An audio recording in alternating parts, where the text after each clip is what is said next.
Olá, meus amigos e minhas amigas, estamos aqui novamente para mais uma aula de Física 2 e dando continuidade ao nosso estudo de ondas, nós vamos falar hoje dos fenômenos ondulatórios, os fenômenos que acontecem com as ondas.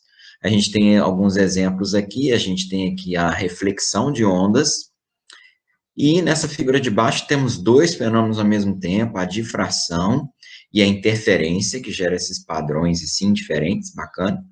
Nós vamos falar um pouquinho sobre eles também. Bom, a reflexão, a gente já conhece lá da reflexão da luz, é muito parecida, tá? Que é quando a luz, no caso, não é a luz mais, mas a onda, né? Encontra um obstáculo, né? Atinge o obstáculo e retorna ao meio de propagação original, quer dizer, ela não consegue atravessar esse obstáculo, né? No caso aqui, em alguns casos ela pode conseguir, mas de qualquer forma ela retorna ao meio original de propagação. Isso é reflexão. Como ela retorna ao mesmo meio, ela vai manter a mesma velocidade, ela vai manter o mesmo comprimento de onda. A frequência também não pode ser mudada, então a amplitude também não, supondo então que a colisão é elástica. Ok? Então a gente vai ter a conservação de todas as propriedades da onda, né? A gente desenhava assim na luz, né? Aqui para ondas a gente vai desenhar essas linhas vermelhas simbolizando as cristas da onda, mas a ideia é basicamente a mesma. Pode ser uma onda plana, como essa aqui, de linhas paralelas, né? Pode ser uma onda circular, como essa, né? E aí tem um pouquinho a inversão do círculo, né? Mas após algum tempo ela vai retornar ao mesmo formato. Bom, as leis são basicamente aquelas mesmas que a gente viu lá na reflexão da luz, né? O raio incidente é normal e o raio refletido de onda, é raio de onda agora, tá, gente? São coplanares, estão no mesmo plano, e o ângulo de incidência é igual ao ângulo de reflexão, o ângulo I igual ao ângulo R. Ok? Então, a gente tem aqui as ondas incidentes e ondas refletidas. Então, a mesma história lá da luz. A única coisa que pode ser mudado, no caso da reflexão, é a fase da onda. Como assim? Né? A gente vê, por exemplo, aqui numa corda com a extremidade fixa, presa, né? A gente vê que vai chegando uma crista de onda e na hora que ela reflete como um vale, quer dizer, ela mudou a fase. Ela teve uma inversão de fase, que a gente chama, ok? Uma mudança de 180 graus na fase, meia volta, tá? Onde era a crista virou vale. Agora, também pode acontecer reflexão sem inversão de fase. Se essa extremidade estiver livre, por exemplo, né, a gente vê que a crista vem, levanta e volta a crista. Então, tem reflexão com inversão de fase e sem inversão de fase. Muito bem, refração. Também já falamos de refração quando a gente estudou a luz, né? Quando a coisa muda de meio, lembra? Né? Então, quando a onda atravessa a superfície de separação entre dois meios diferentes. Pode ser uma onda numa corda, por exemplo, uma corda mais grossa e uma corda mais fina, né? Vejam que quando a onda atinge a interface, né, de separação entre as duas cordas, parte da onda continua o seu caminho, refratando para o novo meio, e parte da onda é refletida, exatamente como acontecia lá com a luz também, tá? Interessante que pode haver inversão de fase ou não, dependendo se o meio seguinte é mais denso ou não. Se o meio seguinte é mais denso, a gente vê a inversão de fase na onda refletida. Se o meio seguinte é menos denso, a gente não vê essa inversão de fase. Bom, aqui vai mudar de meio, então vai mudar a velocidade e vai mudar também o comprimento de onda. A frequência não se altera, que é a frequência mesma. Então, a gente vê aqui, por exemplo, uma onda passando de um líquido para outro, né? A gente tem um comprimento de onda menor. No caso aqui, o comprimento de onda é a distância entre os círculos, tá? Cada círculo representa uma crista de onda. Então, aqui o comprimento de onda é lambda 1, aquele é lambda 2, aquele é menor, né? O que indica também, como a gente vai ver, que a velocidade também mudou. No caso das ondas em líquidos, a gente pode ter diferença sendo o mesmo líquido, mas tendo regiões diferentes, né? Por exemplo, aqui a gente tem uma região mais funda, né? Mais profunda, e uma região mais rasa. né? Então, quando a onda passa de uma região para outra, também vai acontecer essa mudança na velocidade. Então, a frequência da onda permanece constante, porque a frequência depende da produção das ondas, e isso o meio não consegue alterar, ok? Então, como a frequência é a velocidade da onda pelo comprimento de onda, V1 sobre lambda 1 é igual a V2 sobre lambda 2. O que isso quer dizer? Quer dizer que se a onda passa da região mais funda para a região mais rasa, por exemplo, ela vai sofrer uma diminuição na velocidade e também no comprimento de onda, né? Como a gente pode ver nessa relação, ó, se a velocidade 2 for menor que a velocidade 1, para a proporção fechar, o comprimento de onda 2 tem que ser menor do que o comprimento de onda 1 também. Ok? Então, se a velocidade 2 é menor, o comprimento de onda 2 também é menor. Agora, se a velocidade 2 for maior, o comprimento de onda 2 também será maior. A gente vê que quando uma onda incide obliquamente, né, não incide perpendicularmente à superfície, igual nessa figura, mas incide formando um ângulo, ela também muda de direção, igual a gente via lá na luz, né, quando ela incidia obliquamente. Inclusive, a lei da refração que a gente viu lá também é válida aqui. Bom, e agora vamos começar as novidades.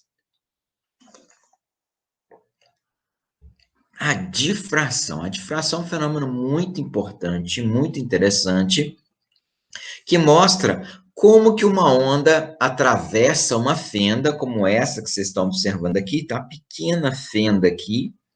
A onda consegue ultrapassar essa fenda, e não só na direção da fenda, mas ela consegue se espalhar para os lados também. Esse espalhamento para os lados é que a gente chama de difração, tá?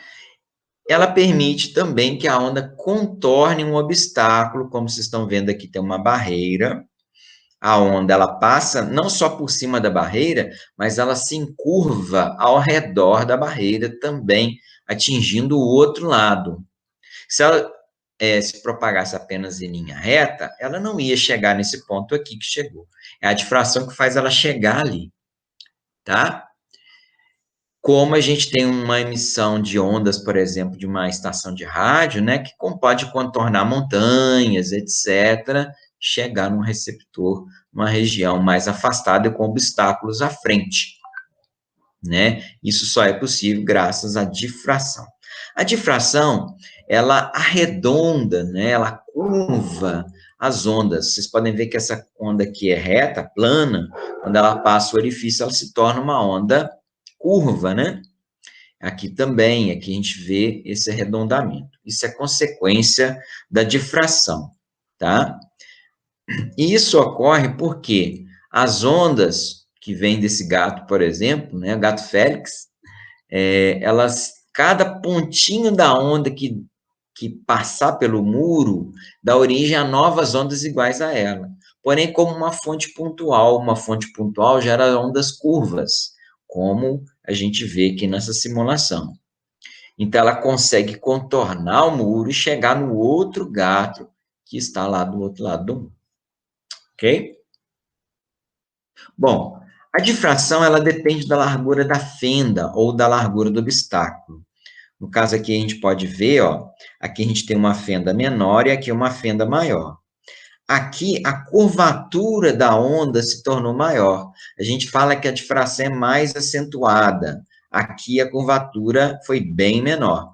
Vejam que aqui ela chega bem longe da direção da fenda, né? Aqui ela não chega, tá vendo? Então, a difração é mais acentuada quando a sua barreira, o seu orifício tem um tamanho mais reduzido.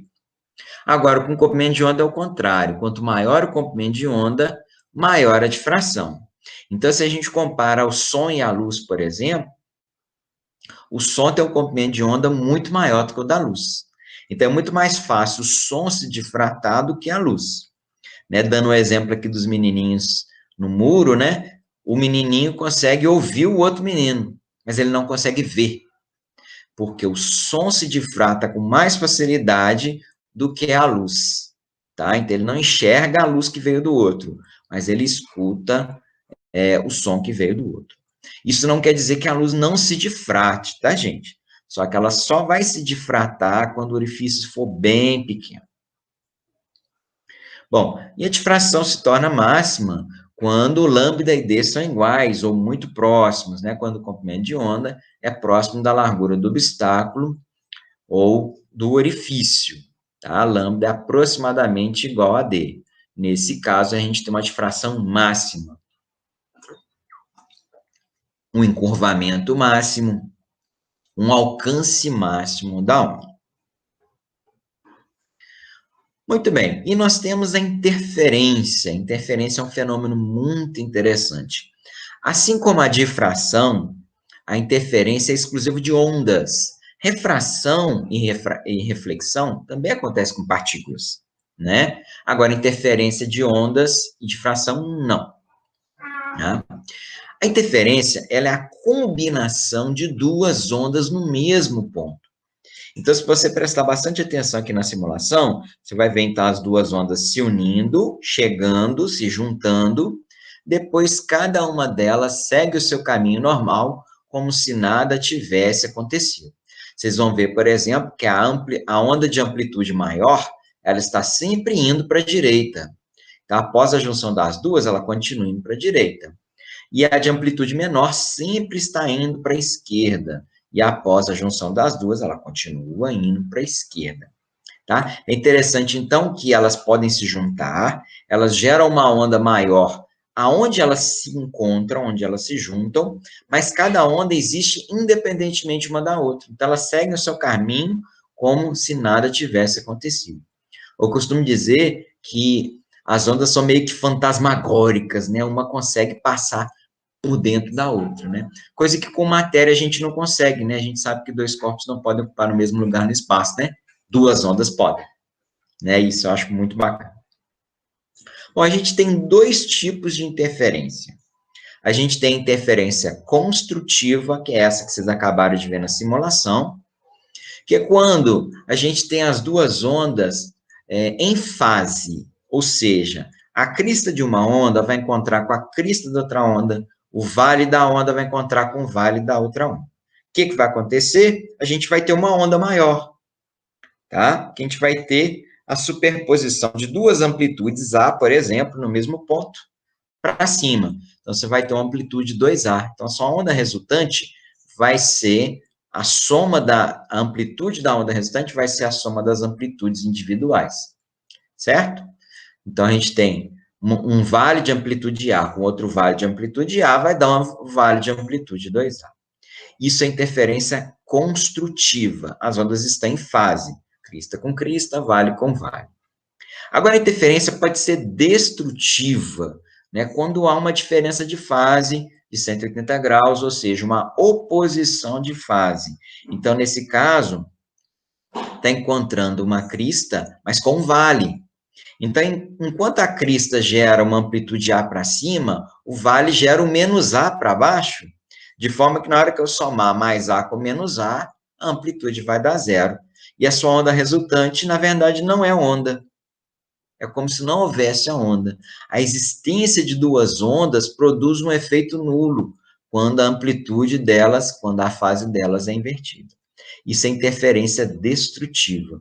Isso mostra que é possível cancelar o sinal de uma onda emitindo um outro sinal idêntico, porém com fase invertida, né? Que dá essa onda nula aqui. Praticamente não existe a onda.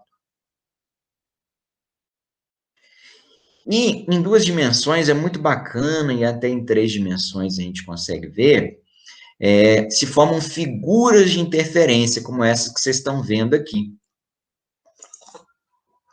Para que seja isso possível, a gente tem que ter uma diferença de fase constante entre as duas pontes de ondas, né? Por isso que você tem que ter dois corpos vibrando ao mesmo tempo, né? Como se fossem dois pininhos vibrando juntinhos, batendo na água, tá? Isso é possível, existem máquinas que fazem isso. E isso dá essa figura característica aí, que é a chamada figura de interferência. O que a gente observa aqui? A gente observa umas linhas meio brancas aí, tá vendo? Essas linhas são as linhas que a gente chama de linhas nodais, né? O que é uma linha nodal? A linha nodal são os nodos, os nós, aonde ficam os nodos e nós, que são os pontos aonde a interferência é destrutiva, ou seja, aonde não há onda. São os pontos que não vibram, tá? Então, essas linhas nodais são onde a gente tem interferência destrutiva o tempo inteiro. E a gente vê entre as duas linhas nodais, a gente vê uma linha ventral, que a gente chama, né? Os ventres são os pontos que têm amplitude máxima, amplitude dobrada, amplitude 2A, tá? Então, numa mesma figura, a gente tem interferência destrutiva nas linhas nodais, interferência construtiva nas linhas ventrais. Interessante, gente, que isso acontece também com a luz. É um pouco mais difícil, porque, como eu disse, para a gente ter difração com a luz, a gente precisa de um orifício bem pequeno. Então, no caso aqui, a gente usa um orifício pequeno para provocar difração, depois outros dois orifícios pequenos para dividir essa onda em duas. E aí, se a gente projeta isso no anteparo, a gente vai ter a formação de uma figura de interferência, e aí você vai ter as regiões claras, que são as chamadas franjas claras, onde a interferência é construtiva, e entre elas a gente tem uma região escura, que é a interferência destrutiva, são os nulos. É interessante você pensar que você pode juntar luz com luz e dar sombra, né? É exatamente isso que está acontecendo aqui nessa região aqui. Aqui nesse amarelo a gente tem uma região mais clara, aqui no meio a gente tem uma região escura, tá? A gente consegue ver isso, a gente consegue medir isso. É muito bacana. Muito bem, agora nós vamos fazer um exercício aí, o exercício do Enem. Como eu já disse para vocês, ondas é um assunto que sempre cai bastante no Enem, tá? Então a gente tem que estar por dentro, ok? Então ele vai mostrar aí um trombone de Quink, né? Que pode ser adaptado a um instrumento musical. Então, no caso, a gente vai ter uma fonte de som aqui em cima, ela vai emitir o som, esse som vai dividir em duas partes, uma parte vai fazer esse caminho ADC aqui, a outra parte vai fazer o caminho AEC. E na hora que as duas chegarem aqui, elas vão se encontrar e causar uma interferência que vai ser percebida aqui pelo detector. Bom, interessante aqui no enunciado que ele chama, que nessa posição aqui, né, a intensidade do som na saída fica praticamente nula. Então, não vou ouvir som aqui, o detector não vai registrar som nessa configuração. E aí ele dá a velocidade do som, 320 metros por segundo, né? E ele quer saber o valor da frequência desse som. Muito bem. Como ele pediu a intensidade nula, nós vamos tratar de uma interferência destrutiva, ok? Então, a gente tem aqui a onda 1 e a onda 2 com uma diferença de fase de 180 graus, uma inversão de fase, e a gente vai ver que, na verdade, isso equivale a um atraso de meio comprimento de onda da segunda onda, tá? Que é a diferença entre uma crista, né, e a outra crista correspondente. Para um vale encontrar uma crista, uma das cristas tem que estar adiantada, né? O adiantamento tem que ser meio comprimento de onda, ok? Ou pode ser um número ímpar de comprimentos de onda, de meios comprimentos de onda. Poderia ser 3 comprimentos de onda e meio, 5,5, 7,5 também. Mas o menor possível é meio. Bom, nessa figurinha aí, a gente viu que tem o trajeto ADC e o trajeto AEC. No trajeto ADC, ele tem 40 centímetros, então quer dizer que a onda vai 40 para cá e 40 para cá. Então, a onda percorre 80 centímetros, né? Fora esse espaço de curvatura aqui, mas enfim, ele é muito pequeno e ele é o mesmo do outro lado, então não vai fazer diferença. Essa onda aqui, ela vai 30 para a direita e 30 para a esquerda. Então, enquanto essa onda aqui percorre 60 centímetros, essa aqui percorre 80.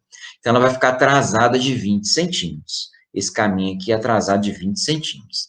É esse atraso, é essa diferença de percurso, diferença de caminho, que deve dar meio comprimento de onda para a interferência ser destrutiva. Teria que dar um comprimento de onda inteiro para a interferência ser construtiva, tá?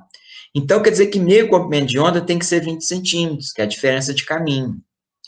Se meio comprimento de onda é 20 centímetros, o comprimento de onda, então, é 40 centímetros. Ou, jogando para metro, 0,4 metros. Achamos o comprimento de onda, nós já temos a velocidade, né? Ele falou que é 320, vem lamber ferida comigo, né? A velocidade é 320, o comprimento de onda é 0,4, acha a frequência, frequência 800 Hz. Ok? Então, não é tão complicado assim. Foi a questão do Enem. Muito bem, o próximo fenômeno é a polarização.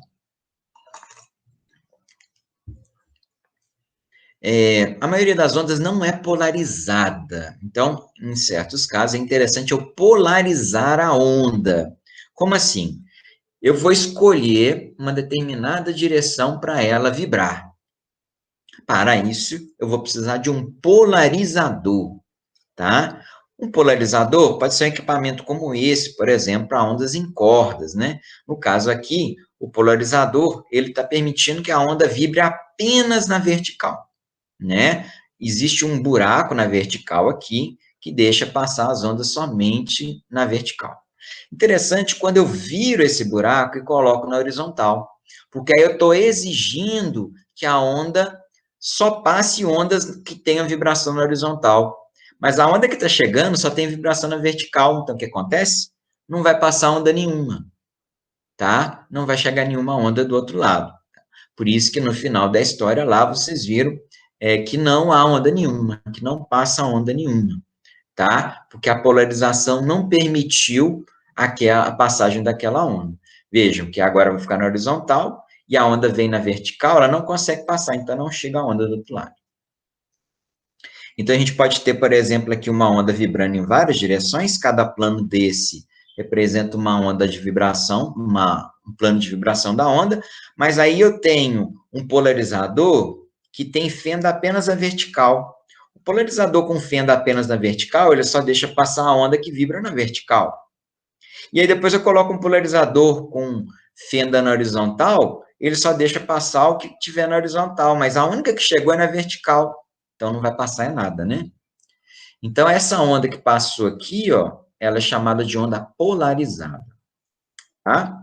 Importante, somente ondas transversais podem ser polarizadas, né? Por quê? Porque as longitudinais vibram na mesma direção que propagam. Se você bloquear a vibração, você bloqueia a propagação também, e aí a onda deixa de existir. Então, isso quer dizer que a luz pode ser polarizada, porque ela é uma onda transversal, mas o som não pode ser polarizado, porque o som ele é uma onda longitudinal. Isso mostra aqui, né? A gente tem aqui polarizadores na vertical, né? Que deixam passar a luz apenas na vertical, né? Com polarização vertical, né? E aí, se eu inclino em relação ao outro, eu vou ter uma região que não passa luz nenhuma, né? Porque um exige na vertical e o outro exige na horizontal, o que passar em uma não passa na outra, por isso que fica escuro. Hoje em dia, a gente vai comprar um óculos escuros, né? De lentes escuras, eles já estão vendendo óculos com lentes polarizadas, né? Ele é mais confortável, porque ele deixa passar apenas um determinado tipo de luz polarizada. Então, você tem um bloqueio dessa luz vermelha aqui, por exemplo, e vai passar aqui apenas a luz azul, que é uma luz polarizada.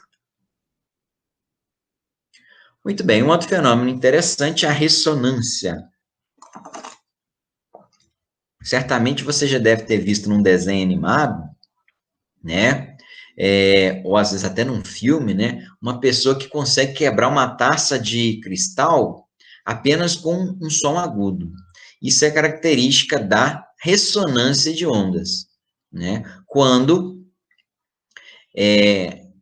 a frequência do som emitido por essa pessoa ele alcança a mesma frequência natural de vibração dos átomos dessa taça, a taça começa a ganhar energia daquela onda, e aí seus átomos começam a vibrar cada vez mais, até chegar ao ponto de rompimento, tá? Uma situação muito interessante aconteceu aí, nessa ponte que vocês estão vendo aqui, a ponte de Tacoma Narrows, ou Narrows, né? É uma ponte suspensa, tá? E que os modos de vibração dela, né, dos seus elementos constituintes, se igualou à frequência de vibração do ar da região. Então, ela passou a receber energia do ar, das ondas que se propagavam no ar, recebendo cada vez mais energia, né, oscilando cada vez mais até desabar, né, causando um grande prejuízo aí. Então, isso aconteceu em 1940, lá nos Estados Unidos. E um outro fenômeno muito interessante também é o efeito Doppler. O efeito Doppler, que é muito fácil ser percebido com sons, por exemplo. Observem o som dessa ambulância que vai se aproximando. Reparem o seu som. Como ele é.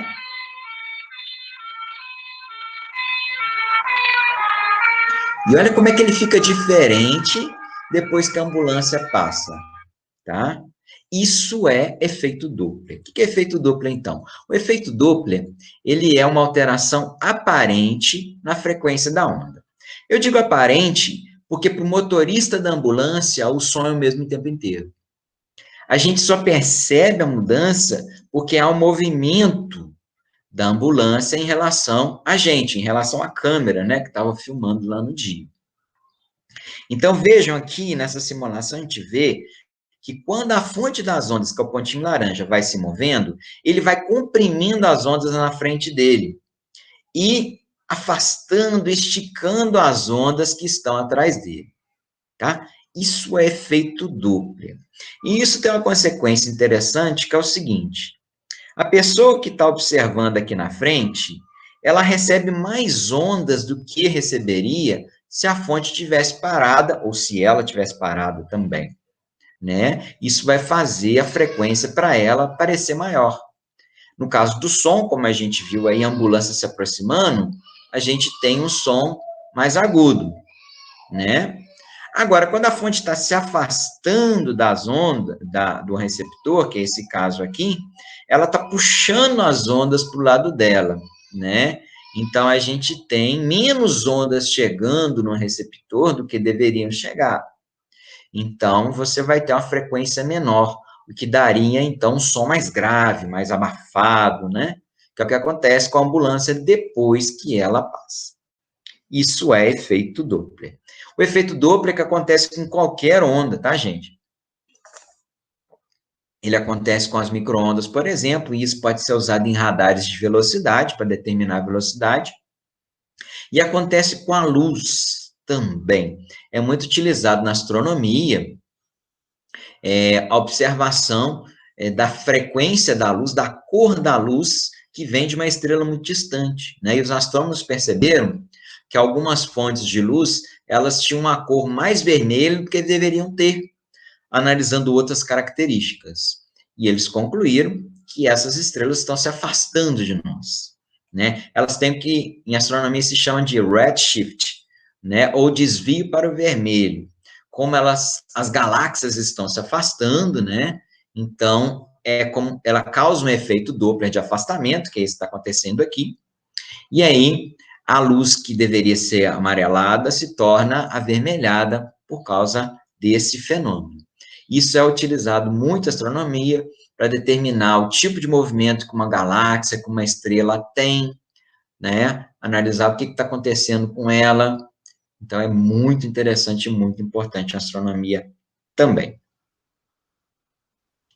Muito bem, uma aplicação muito bacana de vários desses fenômenos, na verdade, de dois, pelo menos, da interferência e da ressonância, são as ondas estacionárias, né? É engraçado porque a gente pensa em onda, a gente pensa em algo se propagando, né? A onda estacionária parece que não se propaga. Observem aqui, essa linha bem preta aqui, né, bem grossa, é a onda estacionária.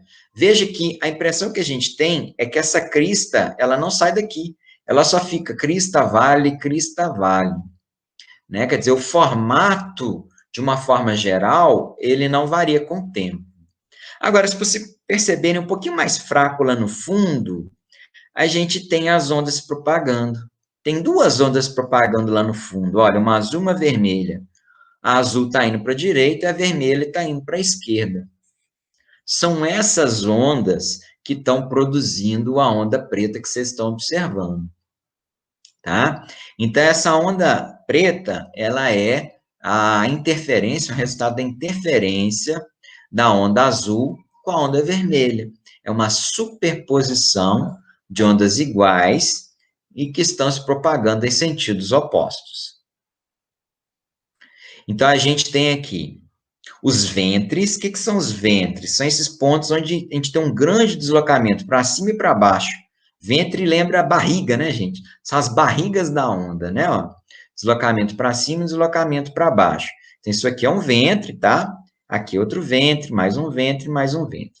E a gente tem esses pontos vermelhos, que são os nodos, ou nós, que não vibram, tá? Eles ficam paradinhos, né?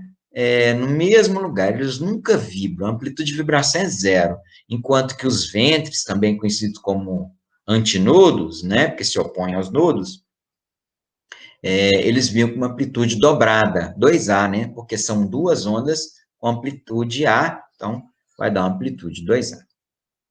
Muito bem, aqui tem um registro, então, de uma onda estacionária, uma foto dela, né, porque o real dela é aquela simulação, mas aqui a gente tem uma foto só para a gente entender um pouquinho.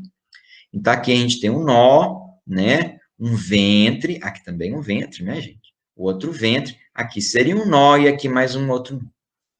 É interessante a gente perceber que entre um ventre e outro, a gente tem meio comprimento de onda, tá? Por quê? Porque, como vocês vão perceber pela linha azul, um ventre, existe um ventre tanto na crista de uma das ondas, quanto no vale.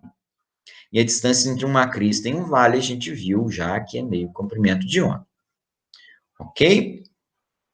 Entre um nó e outro nó, também vai ser a mesma distância, meio comprimento de onda. Tá? Para uma questão de simetria até, né? Esse nó, que na verdade é a união de uma crista de uma onda com vale, né? Então, as amplitudes se anulam. Ok? É o que dá o nó. Agora, entre um ventre e um nó, a gente vai ter um quarto de comprimento de onda, né? Então, se eu pego aqui de um ventre até um nó, né, vai dar a metade do meio comprimento de onda, que dá um quarto, né? Aqui, de um ventre até um nó, um quarto do comprimento de onda. Ok? Bom, e a gente tem alguns padrões aí, vou começar mostrando em cordas, particularmente interessante, né, para quem gosta de instrumentos de cordas, violões e guitarras, que a gente tem a formação de ondas estacionárias neles, que geram algumas determinadas frequências de ressonância. Ressonância porque vibram com máxima energia. A menor frequência é o que a gente chama de harmônico fundamental ou primeiro harmônico. No caso de ondas em cordas com extremos fixos, o primeiro harmônico ele dá um ventre só. Tá? Ele dá um ventre, a gente tem os nós aqui nas extremidades e um ventre bem lá no meio da corda. Esse é o primeiro harmônico. Como a gente sabe que a distância entre dois nós é meio comprimento de onda, aqui também é igual ao comprimento da corda, então o comprimento da corda, que é o L, é meio comprimento de onda. O índice 1 é porque é o primeiro harmônico, tá? Multiplicando cruzado, o comprimento de onda é 2 vezes o comprimento da corda. Como eu já lembrei hoje, a frequência é a velocidade pelo comprimento de onda. Então, a frequência do primeiro harmônico é V dividido por 2L, porque o comprimento de onda é 2L. Então, essa é a frequência do primeiro harmônico. Aqui a gente tem uma figura que mostra já outros harmônicos, que eu vou discutir com vocês. Né? A gente pode ter outros harmônicos, segundo, terceiro, quarto, quinto. cujas frequências são proporcionais, né? São múltiplas da frequência do primeiro harmônico. Então, para o segundo harmônico, por exemplo, a gente tem aqui dois ventres, né? De um nó ao outro nó é meio comprimento de onda, até mais outro nó mais meio comprimento de onda. Então, aqui eu tenho um comprimento de onda. Então, o segundo harmônico, o comprimento da corda é igual ao comprimento de onda. Isso vai dar a frequência V sobre L, que é exatamente o dobro daquela frequência que a gente viu, que era V sobre 2L. Então, a frequência do segundo harmônico é 2 vezes a frequência do primeiro harmônico. No terceiro harmônico, a gente tem aqui meio comprimento de onda, mais meio, mais meio. Então, a gente tem 3 meios do comprimento de onda em um comprimento da corda, e isso vai me dar um comprimento de onda igual a 2L sobre 3, né? Se a gente multiplicar cruzado aqui. E a frequência, que é V sobre L, né, vai dar 3V sobre 2L, que dá, então, 3 vezes a frequência do primeiro harmônico. Ok? E por aí vocês imaginam, né? O segundo harmônico é 2F1, a frequência dele. O terceiro harmônico é 3F1, a frequência dele. Quarto harmônico vai ser 4F1, enfim. Para o harmônico N, que a gente fala enésimo harmônico, a gente vai ter a frequência dele como NV sobre 2L. Então, N é o número do harmônico, que também é o número de ventres, tá? Primeiro harmônico tem um ventre, segundo harmônico tem 2 ventres, e assim sucessivamente. E essa frequência é N vezes a frequência do harmônico fundamental. Esse N, então, pode ser qualquer número inteiro, primeiro, segundo, terceiro, quarto, quinto harmônico, sexagésimo harmônico, mas sempre números inteiros, ok? Bom, e aí agora a gente vai falar um pouquinho dos tubos também, né? Para quem gosta de uma flauta, de um saxofone, a gente também tem formação de ondas estacionárias nesses tubos, e aí a gente tem os tubos abertos e os tubos fechados. Uma flauta doce, que é um mais simples instrumento de sopro que existe, né? É considerado um tubo aberto, tem as duas extremidades abertas, né? E aí a gente tem esses padrões de onda estacionária aqui, sempre com ventres nas extremidades abertas, tá? Então, a gente vai ter o primeiro harmônico com um nó, né, e 2 ventres, né? Agora, o número do harmônico é o número de nós, não o número de ventres. Segundo harmônico com 2 nós aqui, terceiro harmônico com 3 nós, e assim sucessivamente, né?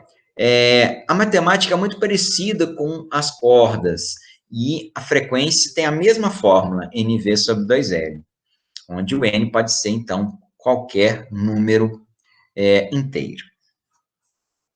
E a gente tem também os tubos fechados, né? Como, por exemplo, alguns tubos de órgãos, esses tipos de flauta aqui, a flauta andina, a flauta de Pan, né? As flautas indígenas, são tubos fechados. Só um lado delas que é aberto, que é onde a gente sopra, né? O outro lado tampado. Esses instrumentos, eles vão gerar um padrão de onda estacionária com um nó no lado fechado e com um ventre do lado aberto, tá? E a gente vai perceber que, diferente das cordas, diferente dos tubos abertos, essas ondas só geram harmônicos ímpares, ó. A gente tem o primeiro harmônico, o terceiro harmônico, o quinto, ok? E aqui, a gente tem no primeiro harmônico um ventre e um nó, e a distância entre um ventre e nó é lambda sobre 4, né? Então, agora, a gente vai ter um fator 4 que vai entrar aí, ao invés daquele 2, por isso que a frequência do enésimo harmônico é NV sobre 4L, tá? Esse 4 aqui vem exatamente de ser lambda sobre 4 aqui.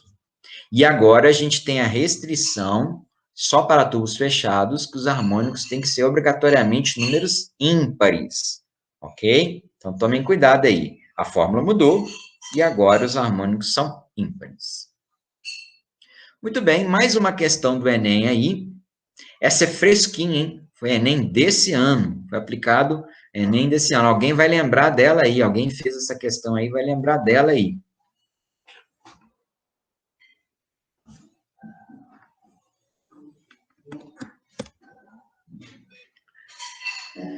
Então, aí ele vai falar que estão avaliando uma perfuração, né? E aí eles precisam de 30 metros de profundidade, né? E aí, olha só, a menor frequência de ressonância que o aparelho mediu foi 135 Hz, tá? É a menor que ele conseguiu medir. Não quer dizer que é o harmônico fundamental, não, tá, gente? É a menor que ele conseguiu medir. Podem ter outras menores também, como vai ter, vocês vão ver isso, tá? E ele fala aqui, ó, que ela permite, então, um dispositivo permite relacionar a profundidade com os valores da frequência de duas ressonâncias consecutivas, assim como em tubo sonoro fechado, tá? Então, fechado aí, NV sobre 4L. Aí ele manda considerar a velocidade como 360 metros por segundo, metro por segundo menos 1 é metro por segundo, né, gente? E aí ele vai perguntar qual que é a próxima frequência de ressonância, né? Depois de 135, qual será a próxima? Eis a questão. É isso que nós vamos ter que identificar agora. Bom, então o que ele deu de dado para a gente? Ele deu que isso é como se fosse um tubo fechado, de 30 metros de comprimento. Ele deu uma frequência que a gente não sabe que harmônico que é, mas é 135 Hz, e ele deu a velocidade do som como 360 metros por segundo. Como a gente ele falou que é um padrão de tubo sonoro fechado, nós vamos usar a equação do tubo sonoro fechado, NV sobre 4L. A frequência a gente sabe que é 135, que foi a que foi detectada. Eu não sei que harmônico que é, então vou deixar esse N aqui para eu descobrir. Eu sei que a velocidade da onda é 360, 4 vezes L, a profundidade esperada é 30 metros. Então, 4 vezes 30. 4 vezes 30 vai dar 120, 360 sobre 120 vai dar 3N, né? 3N é 135, então o N é 45. Ou seja, esse é o 45º harmônico. Ok? Muito bem. Então, na verdade, a gente está a frequência de 135 Hz para o N de 45. Ora, mas a gente sabe que a frequência do enésimo harmônico é N vezes a frequência do primeiro harmônico. 135 é o nosso enésimo harmônico para N igual a 45. Aí eu descubro a frequência do meu primeiro harmônico. A frequência do primeiro harmônico é 3 Hz. É a frequência fundamental. Tá? Bom, mas ele pediu a frequência do próximo harmônico. Se é um tubo fechado, só existem harmônicos ímpares, né? Só existem harmônicos ímpares. Então, o próximo depois do 45 é o 47. E a frequência do harmônico 47 é 47 vezes a frequência do harmônico fundamental, que é 3 Hz. Então, fazendo essa continha, 141 Hz é a nossa frequência procurada, letra C. Ok? Não é tão difícil, mas tem que conhecer as fórmulas, né? As equações aí, tudo fechado, tudo aberto. Beleza? Muito bem, pessoal. É só isso, então, por hoje. Vamos ficando por aqui. Não deixe de conferir toda essa matéria lá no livro. Qualquer dúvida que vocês tiverem, dá uma lidinha lá que vai ajudar bastante, tá? E se não ajudar, precisarem de mim também, estou à disposição. Grande abraço para vocês, fiquem com Deus e até a próxima aula.